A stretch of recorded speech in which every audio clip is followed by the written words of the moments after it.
If you misbehave at Grandma's, you have to play the bad game.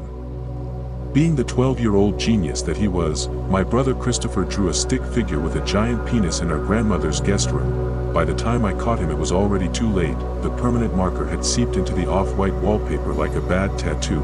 "She'll never find it," he said, and moved the Catholic calendar over top of the graffiti. "Oh my God, Chris. Why are you such a turd? She'll never find it," he said again. I was angry because our parents made it very clear to respect our old, overly pious grandmother. She had survived a war or something, and was lonely all the time. We were only staying over for one night. The least we could do is not behave like brats. You can't just draw dicks wherever you want, Chris. The world isn't your bathroom stall, for fuck's sakes. He ignored my responsible older brother act, took out his phone and snapped pictures of his well-endowed cartoon. Ever since he met his new shit disturber friends, Chris was always drawing crap like this. He giggled as he reviewed the art. "Lighten up, Brucey. Don't be a fucking beta." I shoved him.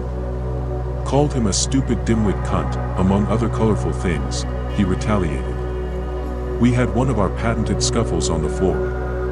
Amidst our wrestling and pinching, we didn't hear our quiet old grandma as she traipsed up the stairs. All we heard was the slow creak of the door when she poked her head in. My brother and I froze. She had never seen us fight before. She didn't even know we were capable of misbehaving. Grandma appeared shocked. Eyes wide with disappointment. "Oh. Hi Grandma. Sorry. Didn't mean to wake you." She took a step forward and made the sign of the cross. Twice. Her voice was sad and quiet, like she was talking to herself. Here I was, going to listen in on my two angels sleeping. And instead I hear the B word, the S word, and F word after F word after F word. My brother and I truced. We stood up and brushed the floor off of our pajamas. "Sorry Grandma. We just got a little out of hand. I promise it wasn't anything, and I even heard one of you say God's name in vain. The Lord's name in vain. Our Lord God's name in vain mixed with F word after F word after F word." Again I couldn't tell if she was talking to us or herself. It almost seemed like she was a little dazed. Maybe half asleep. My brother pointed at me with a jittery finger.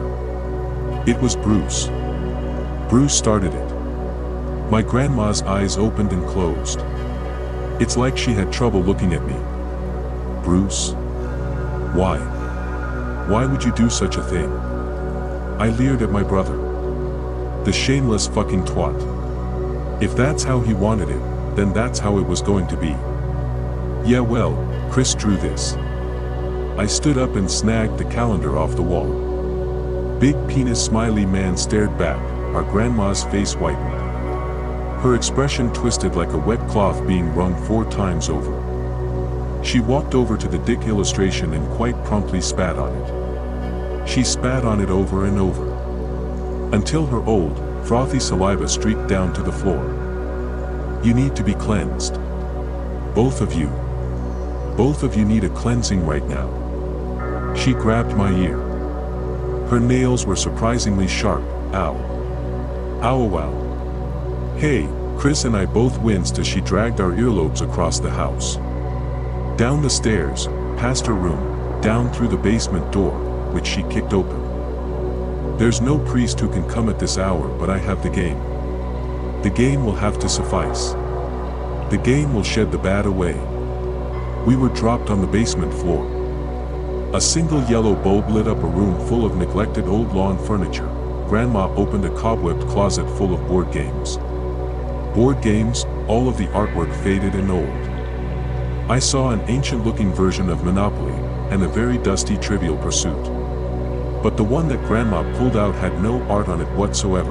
It was all black, with no title on the front, or instructions on the back. Grandma opened the lid and pulled out an old wooden game board. It looked like something that was handcrafted a long, long time ago. Then Grandma pulled out a shimmery smooth stone, and beckoned us close. "Touch the opal."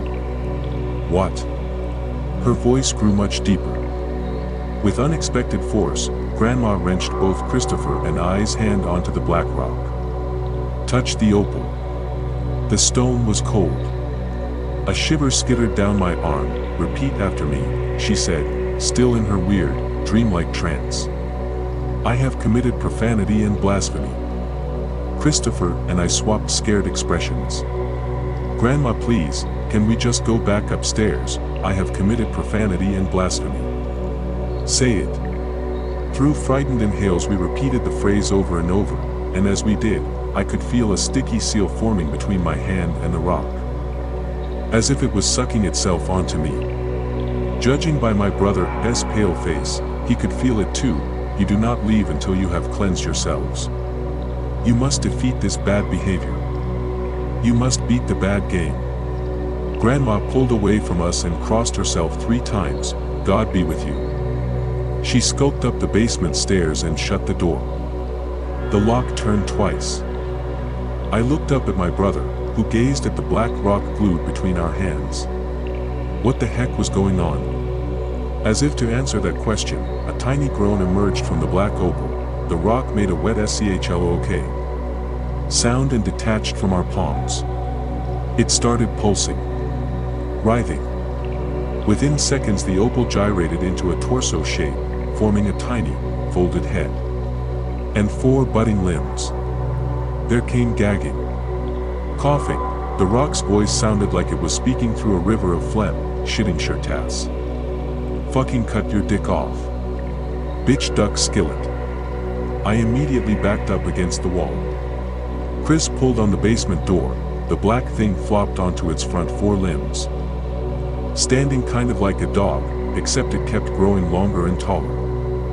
I thought for a second that it had sprouted a tail, but then I realized this tail was poking out of its groin. "Chris. Is that thing trying to be your drawing?" The creature elongated into a stick figure skeleton with an inhumanely long penis. I could see dense black cords of muscle knot themselves around its shoulders and knees, creating erratic spasms. "Hello there, you shitty fucker bitches. Fuck you." Its face was a hairless, eyeless, noseless, smiling mass with white teeth, ready to fucking lose at this game, you shitely fucks.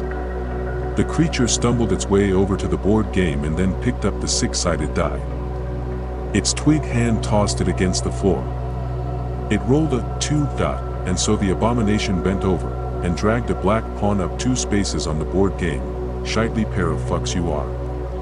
Watch me win this game and leave you fuckity fucked. Fuck you." Without hesitation, it reached for the die again and rolled a 4. Its crooked male organ slid on the floor as it walked to collect the die. "Hope you like eating your own shit in hell for eternity, you asshole fucktards. You're going straight to hell. Fuck you." This last comment got Chris and I's attention. We watched as this creature's pawn was already a quarter across the board. Both of our pieces were still on the starting space. Grandma said we had to beat this game, HHH. I managed to stammer. "Aren't we supposed to take turns? You can take a couple turns sucking each other off, you bitch tart fuckos." As if I give half a goddamn fuck. It rolled a 6 and moved 6 spaces. I looked at Christopher, who appeared paralyzed with fear. I knew we couldn't just stand and watch this nightmare win at this. Whatever this was. The next time the creature rolled, I leapt forward and grabbed the die. "Shit me. Fuck you." The skeletal thing jumped onto my back and started stabbing. Its fingers felt like doctor's needles. "HH. Chris. Help. Help." I shook and rolled. But the evil thing wouldn't budge. "Bruce. Duck." I ducked my head and could hear the whoosh of something colliding with the creature. Fuckly shitters. Shitstable fuckler. The monster collapsed onto the floor, and before it could move my little brother bashed its head again with a croquet mallet. "What do I do?" Chris stammered. "K kill it?" The thing tried to crawl away, but it kept tripping on its 3rd leg. "Yes, kill it. We gotta freaking kill it." So we stomped on the darkling's skull until it splattered across the basement tiles. As soon as it stopped twitching, its lifeless corpse shrunk back into the shape of a small rock. It was the black opal once more. Holy nards, I said. We spent a hot minute just catching our breath. I don't think I'd ever been this frightened of anything in my entire life. After we collected ourselves, my brother and I alternated rolling dice and moving our pieces on the medieval-looking game. When our pawns reached the last spot, I could hear the basement door unlock. Grandma. But when we went upstairs, our grandmother was nowhere to be seen. We took a peek in her bedroom. She was asleep. The next morning at breakfast we asked our grandma what had happened last night. Both Chris and I were thoroughly shaken and could recount each detail of our grandmother's strange behavior, and the horrible darkling thing in the basement, but Grandma just laughed and said we must have had bad dreams. That's my fault for giving you such late-night desserts. Sugary treats always lead to nightmares. We finished our pancakes in silence. At one point I dropped the maple syrup bottle on my foot. It hurt a lot. But the weird thing was my own choice of words. Oh shucks. I shouted. Shucks. That smarts.